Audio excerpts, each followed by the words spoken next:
Hey guys, remember when we used to laugh at the Canadians for being the dirty, weak, liberal mess that they are? Remember this? There's also updated advice for all vehicle owners, a message echoed by Toronto police speaking at an Etobicoke safety meeting last month. Constable Marco Ricciardi had a new message for vehicle owners who keep their fobs in Faraday pouches. To prevent the possibility of being attacked in your home, leave your fobs at your front door. Because they're breaking into your home to steal your car. They don't want anything else. A lot of them that they're arresting have guns on them, and they're not. So yeah, you heard that right. You heard that right. Rather than tackle the actual criminals, they're telling you just to leave your fobs in easy reach. Therefore, when the criminals steal from you, luckily, you might not be attacked. But, you know, best of luck anyway. Well, I'm glad I live in the UK and that nothing like that could ever happen here, right? What's that?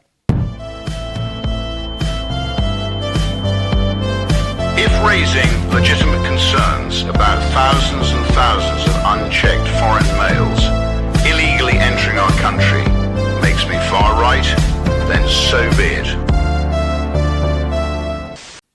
So this is an interesting tale. It's exactly what we need to show everyone exactly what the government thinks of us, and I'll get into that in a bit. Okay, so there was a guy, and he was spotted walking around Canary Wharf.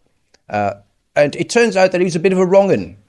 Coming from the the Britannia Hotel, that Britannia Hotel with all the scummy boat bastards in there. Yeah, he came from there. And he went into someone's house, uninvited, and it was a blind elderly woman. So he went into a blind elderly woman's house, uninvited, and he was chased out of there, right? He was chased out by the sister of the woman whose house he had went into.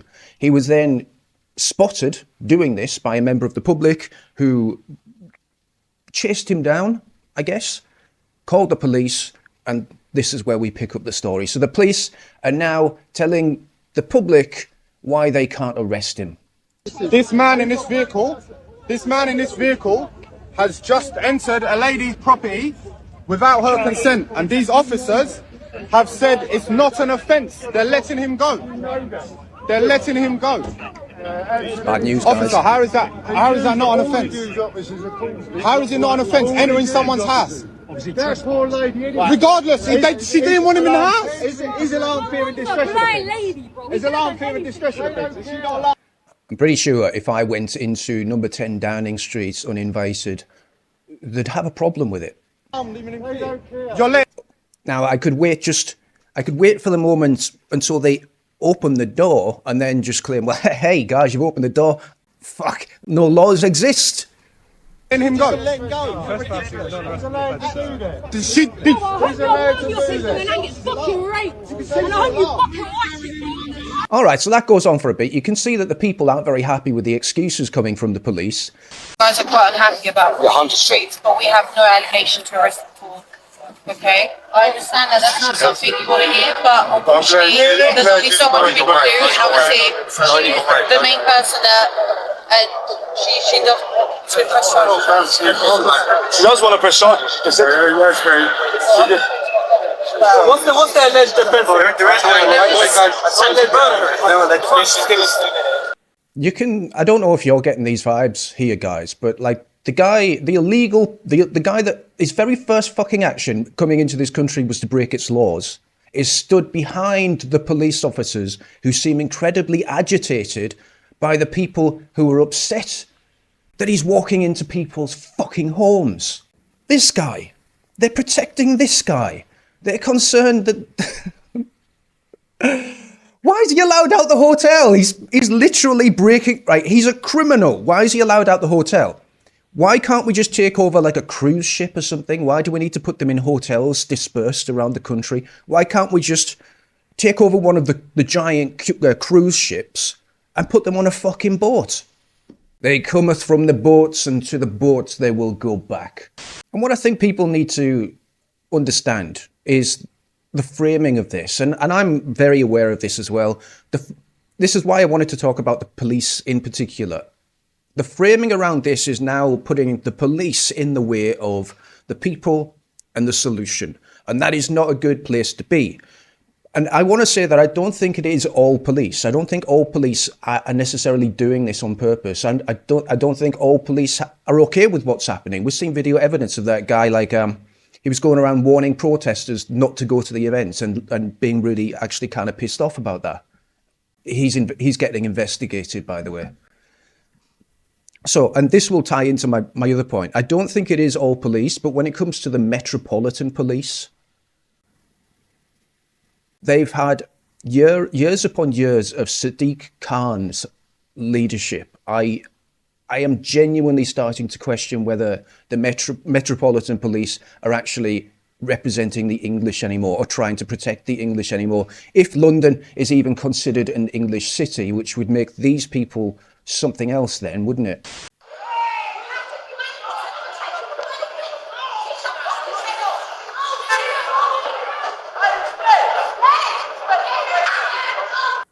Yeah, people are pissed off. The guy just sauntered back into the hotel, so he's allowed to come out onto the streets, commit crimes, but if he doesn't quite commit it enough, if it's not quite serious enough, he can just go back in the hotel like nothing happened, and the police will come and protect him.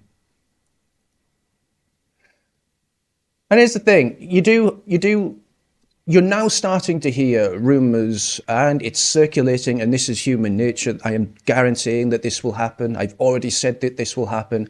When you place yourself between the people and the solution, they're going to start blaming you. And to do that, they need to justify it, which is what you're going to see more. You're going to see more of this. A migrant from Canary Wharf Hotel broke into a blind, black, elderly woman's home. Police are now protecting the hotel and the parasites. The language will get worse if you think this is bad. Standing stoic with no emotion for the victim when asked by the questions by the public. Why this one asked why he was smiling, he replied, "I'm a happy guy." So you're going to have problems with this. The optics here are turning against the police. You're seeing as antagonistic towards the locals, the native people of this country. You're seeing constantly protecting people for doing actions that would get you sent to prison. And if you're seeing us smiling about it and enjoying doing it, that's going to be another big problem. And then you've got things like this, guys, with Cheryl Henry. I'm not going to judge you too much, but I can kind of guess what kind of politics you've got. This is not the point. Giving people the advice of putting a cage on their home isn't the point. We don't fucking want to do this. We didn't have to do this for my entire life, okay? I don't want to suddenly start having to do it now just to live with some boat bastards that seemingly have no respect for the people or the law or the culture of these lands.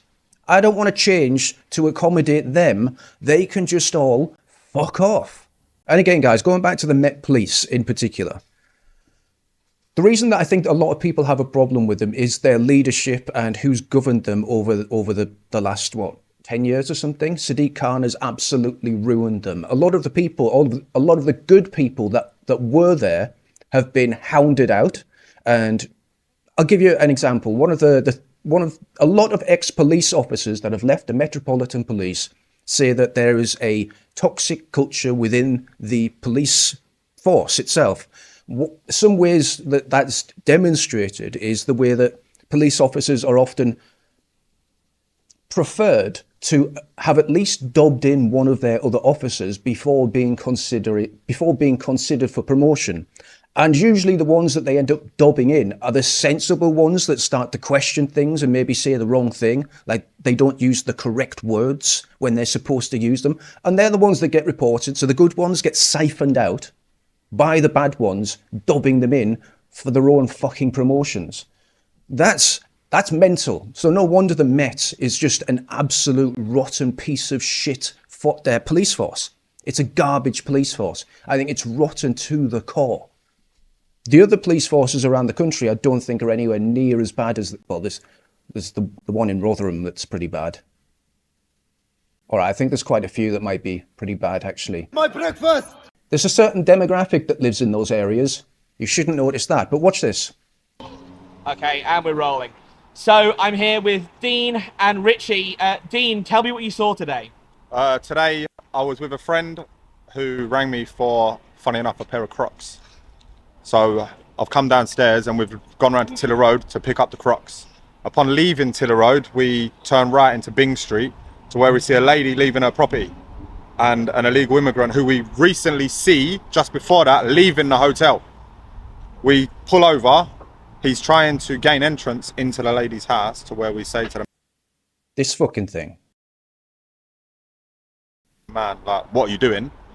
He decides to run, nearly getting hit by the car that we're in. We follow him up the road to where we jump out and say, like, mate, what are you doing? You can't be doing this sort of stuff.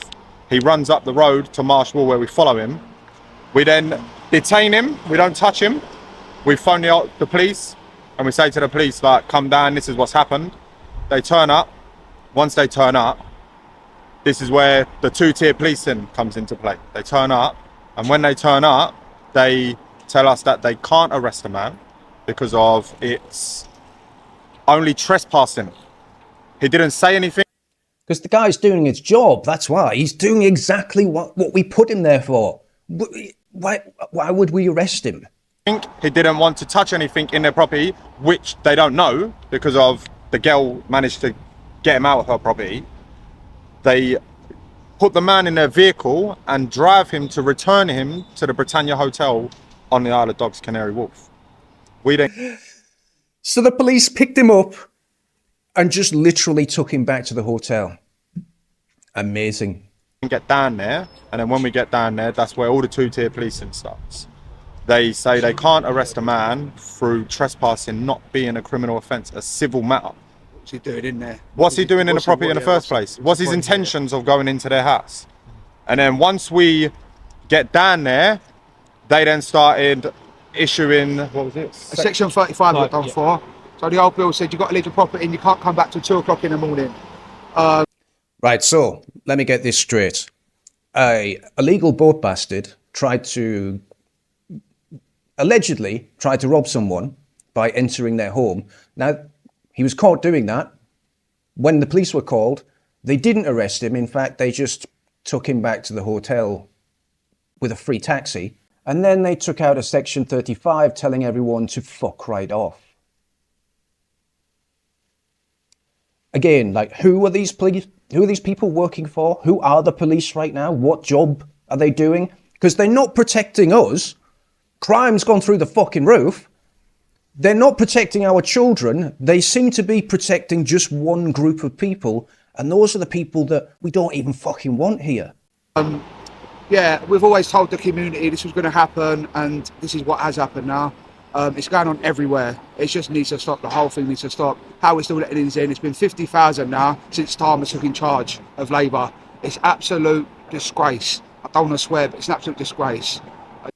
And that's just the illegal ones, right? Because the legal ones are also a problem. Yeah, it's come to a point now. If something don't change now, then it's going to be madness. Absolutely madness. Everyone can sense it. Everyone can feel it in the air, right? We're all giving the warning. We're all saying, don't do it. We're all saying, stop.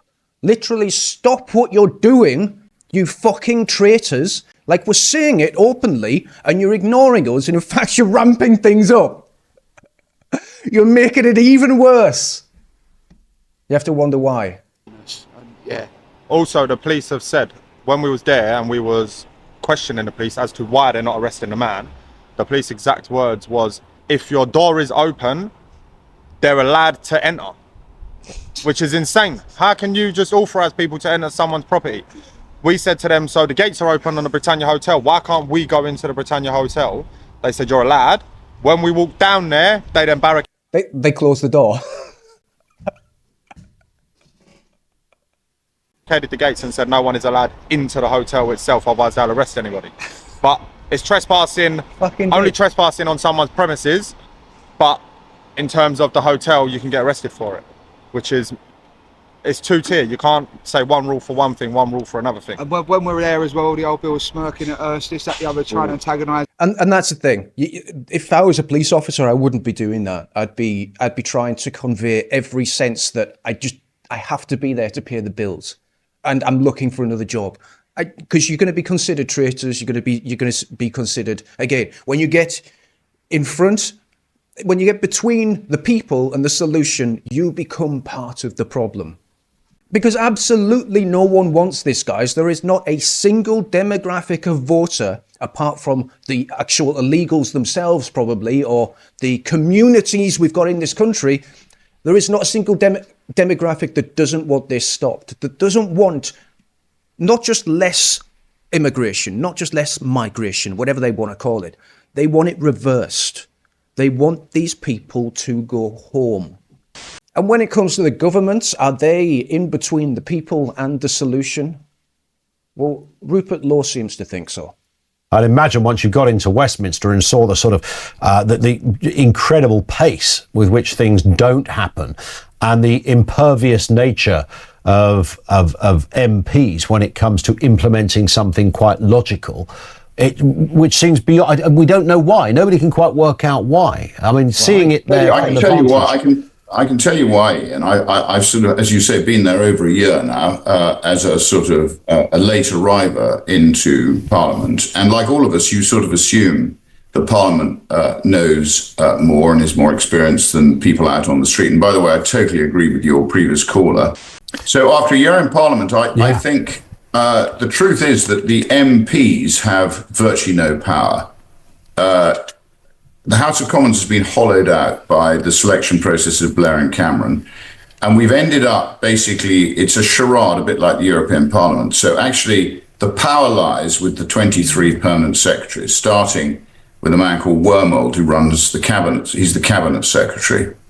So in a way, all those people that were saying, as part of a conspiracy theory, that they're all just paid actors, that they go to a studio every day and that they just do their act, they do their act. And they run the country. They run the country, right? It's kind of almost true. They do know that they have no power, and they do go through the motions each day pretending to make a difference, and they know that they're not. So it is a charade, but I wouldn't say that they're all paid actors. Although they are paid. I don't know. It's a mixed area. It's a grey area. And people like Antonio Romeo, who is the permanent secretary of the Home Office. And these are unelected people who have complete power. And all you have to do is listen to what Dominic Cummings has been saying about the way in which government works. And it actually becomes very clear that... So I think what he's saying there is, it's all the uniparty because the actual power is in the civil service, the permanent secretaries. So all of this bullshit with Nigel Farage is going to fix everything. No. Nigel Farage is not going to do shit. Now, I'm not saying that he's a terrible option. I just don't think he's capable of doing anything. And he doesn't even once, he's never even once talked about these kinds of reforms, about reforming the civil... Nigel Farage talking about reforming the civil service. It's pointless just voting for one section of the uniparty. Listen to what Dominic Cummings has been saying about the way in which government works. And it actually becomes very clear that Parliament's just a sort of front.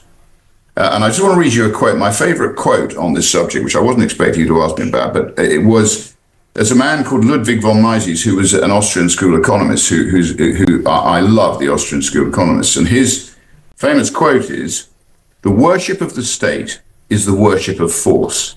There is no more dangerous menace to civilization than a government of incompetent, corrupt, or vile men." Well, I think we've got the lot, quite frankly. So